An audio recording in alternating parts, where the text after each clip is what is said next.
উপস্থিত বিভিন্ন বিদ্যালয়ৰ পৰা অহা পৰীক্ষাগুৰু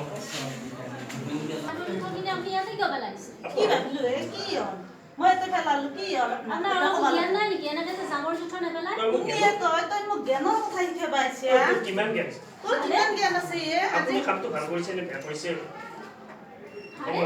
আপনি কামটো ভাল কৰিছে নে বেয়া কৰিছে অকমান ভাবি চাইছে না কথাটো কি ভাবি চাব লাগা আছে তো সব ভাল দিয়া শিকাই পাইছে কেইদিন হল তোৰ দোকান দিয়া 17 বছৰ ধৰি দোকান দি আছো মই মোক শিকাই পাইছে আপুনি মোক তু বুলি কবা পাৰা না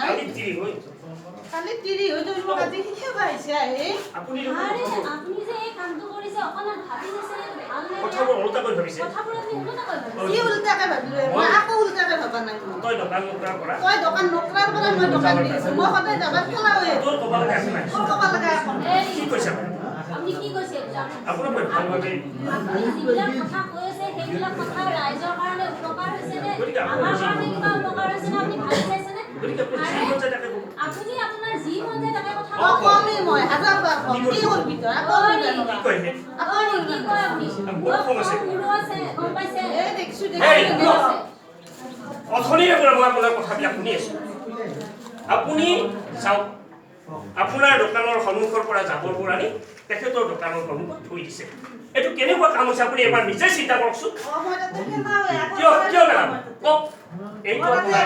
এইটো আপোনাৰ ব্যক্তিগত ৰাস্তা নহয় এইটো আমাৰ ৰাজু অৱস্থাত এই শব্দত আমি প্ৰত্যেকেই ল'ৰা ছোৱালী সকলোৱে আমি ইয়াত মিলি বিভিন্ন কাম কাজ ইয়াত কৰোঁ দোকান পোহাৰ ইয়াতে দি আছে গতিকে এই শব্দ যদি আপুনি এনেকুৱা লেতেৰা কৰে তেতিয়াহ'লে আপুনি নিজে এবাৰ ভাবকচোন আপুনি কিমান বেয়া কাম কৰি আছে মই খেলে এসতে মই কি কৰিব লাগে ক'ত খেলাব লাগে চাওক মই যি দেখিছোঁ মই যি দেখিছোঁ গোটেইটো আপোনাৰ আপুনি অতিকে বেয়া কাম কৰিছে আপুনি অতিকৈ বেয়া কাম কৰিছে আপোনাৰ ঘৰৰ পেলনীয়াখিনি আপোনাৰ ঘৰৰ পেলনীয়াখিনি দোকানৰ সন্মুখত বা ৰাজস্থানত তেওঁলোকৰ আপোনাৰ নৈতিক অধিকাৰ নাই নৈতিক অধিকাৰ আপোনাৰ নাই আপুনি আইনমতে দণ্ডনীয় মই কিনো ইমান বেয়া কাম কৰিলো ছাৰ মই কিনো ইমান বেয়া কাম কৰিলো ছাৰ মই বেয়া মানে একেবাৰে বেয়া কাম কৰিছে চাওক আপোনাৰ দোকানখন হাৰি পুচি পৰিষ্কাৰ কৰিলে ধূপ চাকি দিব আপোনাৰ মনটো নিশ্চয় ভাল লাগিব কিন্তু আপুনি কি কৰিলে এই লেতেৰাবোৰ আনি চবটোত পেলালে আপোনাক দেখি আন চাৰিজনে যদি জাবৰ পেলায় চবটো অধৈৰ্য্য হৈ নপৰিবনে মানে মুখত সোপা দি এইপিনে পাৰ হ'ব লাগিব হয়তো তেনেকুৱা নোহোৱাও নহয় চিন্তা চোৱাচোন সৌ তেখেতৰ দোকানৰ সন্মুখত এটি ধুনীয়া ডাষ্টবিন ধৰি দিছে জাবৰবোৰ তাত পেলাইছে ঘৰৰ আটাইবোৰ জাবৰ জোঁথৰবোৰ তাত পেলাই দিছে চাওক আজিকালি বাতৰি কাকত টিভি ছ'চিয়েল মিডিয়া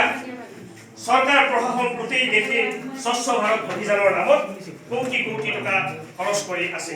কাৰ বাবে বাৰু কৰিছে এইবিলাক আমাৰ বাবে নহয় জানো সুস্থ স্বাস্থ্য আৰু দেশ এখনৰ মূল মন্ত্ৰ হ'ল স্বচ্ছতা মহামানৱ মহাত্মা গান্ধীয়ে কৈছিল স্বচ্ছতাই ভগৱান গান্ধী জয়ন্তীৰ লগত সংগতি ৰাখি স্বচ্ছ ভাৰত অভিযান আধাৰত আমাৰ অসম তথা ভাৰতবৰ্ষখন বিশ্বৰ ভিতৰত আটক ধুনীয়াকৈ ৰাখিব লাগিব তুমি মই আমি সকলোৱে অৰ্থাৎ ছাত্ৰ ছাত্ৰীসকলেও এই খবৰটো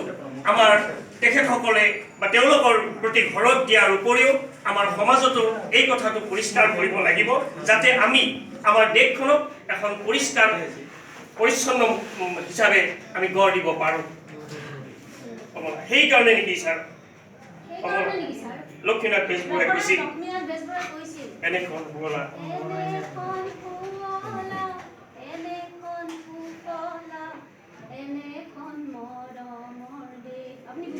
হ'ব বাইদেউ